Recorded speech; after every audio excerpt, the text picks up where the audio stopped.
Resin. Resin is arguably the most important material you're going to need before you can start making dice. And today on So You Want to Be a Dice Maker, I'm going to talk about the different types of resin and give you a better idea of what you might want to purchase. If you're just finding my channel for the first time through this video, my name is Sam. I am the owner and dice maker at Artemis Dice Company, and I am doing a YouTube series about how to get started in dice making. In my first episode, we talked about the materials you're going to need to get started making dice with resin, and today I'm going to talk a little bit more in depth about resin. If you were to go to Amazon right now and type in epoxy resin, you're going to find a ton of options, and it might actually seem really overwhelming or confusing. So I'm here to try to make that a little bit easier for you and just maybe explain some of what you are seeing. First of all, you might be asking, what the heck is epoxy resin anyway? Epoxy resin is basically an adhesive. When it cures, it is a hard, glossy substance. It's in the same family as polymer and plastic. Essentially, it is a two-part liquid product that when you combine them and give them enough time to cure, they should become this hard finished substance. There's a lot to know about working with epoxy resin, and there is a pretty steep learning curve. Aside from that, making dice in general, I think, is harder than making things like most types of jewelry, because the mold does require a lid, and that makes the whole process a little bit more complicated. So I want to explain as much as I can to get you started using the right material the first time. When I started working with resin, I'm pretty sure I started with Art and Glow. This did present problems, however, because like most resin workers can tell you, Art and Glow had changed their formula and the batches were coming out super yellow. So I was really struggling in the beginning because all my dice were turning yellow very quickly, and that is not something that you want to see.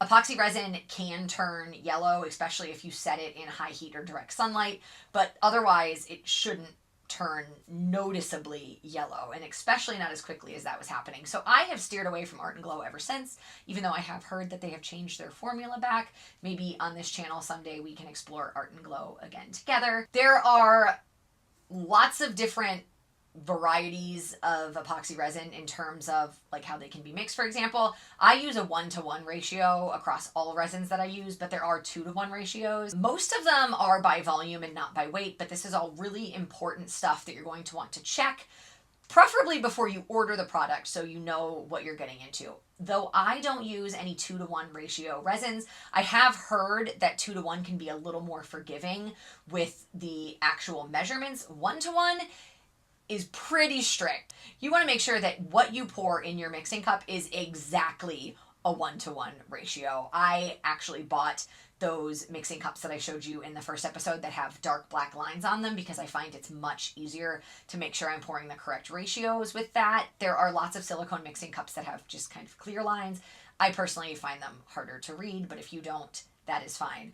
Also keep in mind that not all mixing cups are the same. I have had a lot of problems with the plastic ones, with the ratios just not being accurate at all. So if I were you, I would stick to this smaller size unless you are absolutely certain that a larger size is accurate measurements. I personally have not found larger mixing cups that are accurate, and because of that, I did have a lot of soft cures. So I find it's best to stick right around this size, which is pretty standard size. Sometimes it even comes with the resin that you purchase.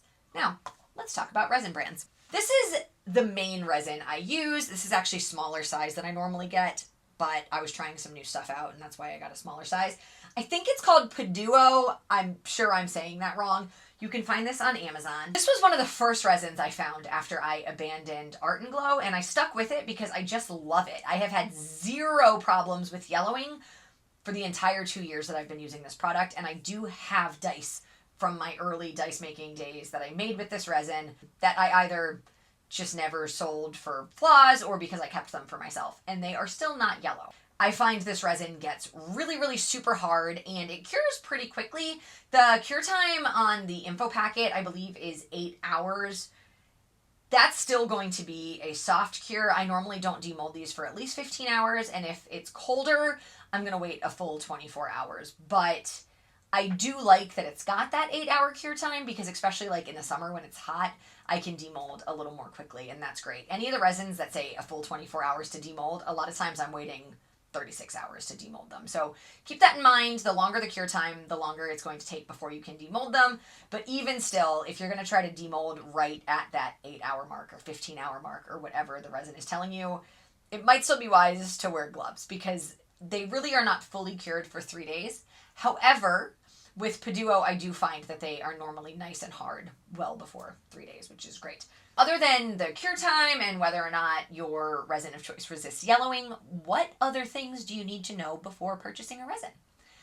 One of the really cool things, well, I think is a cool thing about the resin I use, Peduo, is that it is considered a low viscosity resin or a very thin resin. There are a number of reasons why somebody might want a thinner resin. For me personally, I really like it because I tend to be a little bit lazy. A lot of dice makers will swear that when you are working with inclusions, whether it be organic inclusions such as moss or flowers or something that's maybe 3D printed or little sculptures, most people will insist that you dip those inclusions in resin before you put them in your mold. I used to do it that way, and I found it to be an incredibly messy process, and I hated it. So I stopped doing it, and I just put the inclusions in my mold and dump the resin on top and sort of mix them around a little bit to get any air bubbles out, and that's worked really well for me. It turns out that's because I use a low viscosity resin. Because it's so thin, it is possible to get into all of those little nooks and crannies, and it prevents a lot of the problems that I would probably find if I was doing that same method with a thicker resin. I also think low viscosity resin is really great for beginners, especially beginners who do not have a pressure pot, because when you have thinner resin, it is a little easier to work with. You don't have to stir it as roughly, which can create less bubbles. Also, because you're working with a thinner resin, it's going to pour thinner. You can pour up a little bit higher. This is a conversation for another video, but do I think that you can have absolutely no bubbles if you don't have a pressure pot? I don't. I've never been able to achieve that. Some people have. You're probably not going to get good information about that from this channel, however. So if you are starting out and you do not have a pressure pot, I highly recommend a low viscosity resin. And if you don't know where to start, you can find Peduo on Amazon. That's Puduo.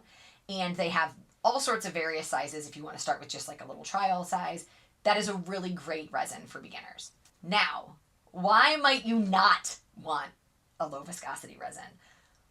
There are some very popular dice making techniques that we are going to cover in a later date that don't benefit from using a low viscosity resin. One of the main ones is the Petri method, which is a method where you drop alcohol ink onto the surface of your molds, followed by a sinker, normally a heavier alcohol ink, and try to get an effect that almost looks like what you might find on a Petri dish. It sort of looks reminiscent to those bacterial cultures that you might find looking at a Petri dish. That method does not work with a low viscosity resin. I tried it for years, literally my entire dice making career, and could not figure out how to make the Petri method work successfully until somebody finally said, hey, your resin's super thin, use a thicker one. And I did, and it worked.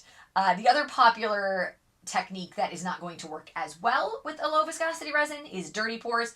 I have had some successful dirty pours with my thinner resins, but I have always wondered why my lines weren't as thick and clean as other dice makers. Because there are so many resins on the market, as you may imagine, there are a lot of options for a thicker or a high viscosity resin, if that is what you're interested in. This one from Pixis is the one that I like to use. Pixis is the brand of alcohol ink that I use the most frequently, and that's why I decided to try this resin. When I tell you it is thick, when I poured it for the first time out of these bottles, it came out like mud.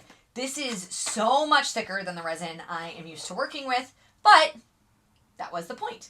So this is just Pixis Diamond Resin. This is the one that I would recommend if you do want a thicker resin, if something like the Petri method and dirty pours is something that you really want to be able to do well. I highly recommend this one. I think it turns out beautifully. It is a 24-hour cure, so I don't demold it before 24 hours, but in my experience, it is like rock hard at that 24-hour mark. So this is a great resin. You wouldn't have to wait more than 24 hours to demold it, and this is the one that I would at least recommend for now if you want to start with something a little bit thicker. There is a third type of resin that you probably will not need if you are just starting out. This one is art resin, and this is another lower viscosity resin. I think it's a little bit thicker than the Paduo, but not by a ton.